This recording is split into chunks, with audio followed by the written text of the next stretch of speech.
Esta semana, la Corte Suprema extendió sus cargos contra la suspendida jueza Ángela Vivanco. Se la investiga ahora, también, por presuntas irregularidades en una serie de causas. Entre ellas, el recurso de casación caratulado con el rol 17.536-2019. Ese no es cualquier fallo. Es uno que le costó al fisco 61.536.160.000 pesos. Los mismos que se le perdonaron al dueño de SQM, Julio Ponce Lerú. El 2 de octubre de 2020, con la firma decisiva de la ministra Vivanco, la justicia ejecutó el perdonazo del siglo. La historia comienza en 2012, cuando la Superintendencia de Valores y Seguros, SBS, develó la trama del caso Cascadas, la catarata de sociedades a través de las cuales Julio Ponce controlaba SQM, el botín personal con que el exyerno de Pinochet se hizo en las privatizaciones de la dictadura de su suegro. Ponce y sus compinches usaban las sociedades cascadas para un esquema en que se vendían a sí mismos acciones de SQM a precios bajo el mercado, mediante remates que se anunciaban con minutos de anticipación y órdenes de venta directas. Luego vendían a precios significativamente mayores.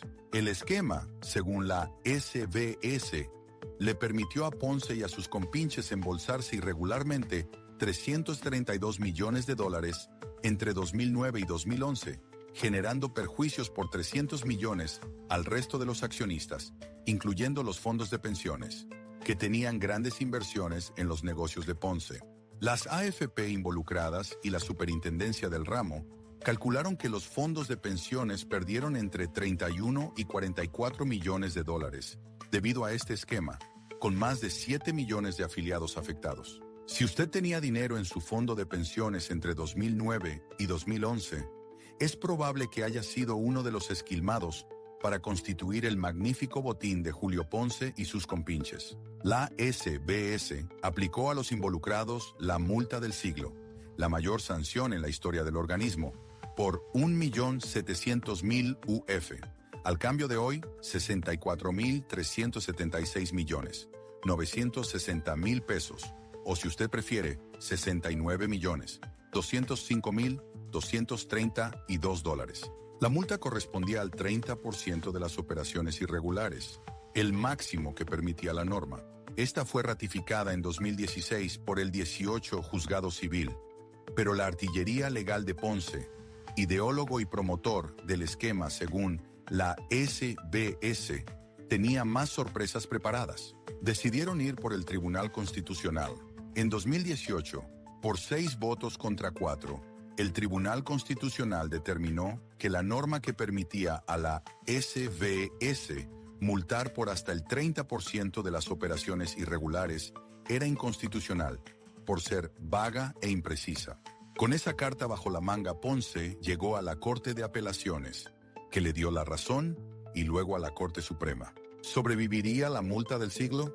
¿O se saldría Julio Ponce con la suya, pagando una sanción ridícula en comparación a sus ganancias? El fallo de rol 17.536-2019 zanjó la controversia. Y, como sabemos todos quienes vivimos en Chile, la respuesta a estas preguntas es siempre la misma. Ponce siempre gana. 2 de los ministros, Sergio Muñoz y Pedro Pierri, votaron por mantener en pie la multa, considerando, entre otros puntos, que la regla en cuestión se encontraba vigente al imponerse la sanción y únicamente se dio contenido a su inconstitucionalidad con posterioridad, por lo que eliminarla significaría aplicar una norma de manera retroactiva. Sin embargo, los otros 3 jueces, Ángela Vivanco, María Eugenia Sandoval y Diego Munita, consideraron que el fallo del Tribunal Constitucional sí debía aplicarse y, por lo tanto, la norma que permitía a la SBS sancionar no valía el papel sobre el que estaba escrita. En cambio, solo podría aplicarse otra regla, que apenas autorizaba a la SBS multar por un máximo de 75.000 UF. Así, aunque las transacciones fraudulentas estaban acreditadas, la multa bajaba de 69 millones a 3 millones de dólares. Ponce pagaría apenas el 4% de la sanción original y solo el 2% de las utilidades que había obtenido. En otras palabras, a Ponce lo pillaron con las manos en la masa embolsándose 100. El castigo decretado por la justicia chilena, devolver 2 de los 100. Solo para tener una comparación, el robo del siglo, ejecutado por la banda de Baby Bandito, alcanzó los 6.000 millones de pesos. El perdonazo del siglo de la justicia a Ponce fue 10 veces mayor. Alcanzó los 61.000 millones de pesos de rebaja, desde la sanción original a la estipulada por la Corte Suprema. Esta fue la arista civil del caso. Existió también una arista penal, pero con escasas probabilidades de éxito. Según el doctor en Derecho de la Universidad de los Andes, Osvaldo Lagos, no existían tipos penales diseñados para sancionar estos ilícitos, y no porque se trate de conductas inimaginables, sino que porque la legislación penal en Chile tiene estándares distintos para ricos y pobres. El 24 de mayo de 2024, silenciosamente, la Fiscalía comunicó su decisión de no perseverar en su indagación penal contra Ponce.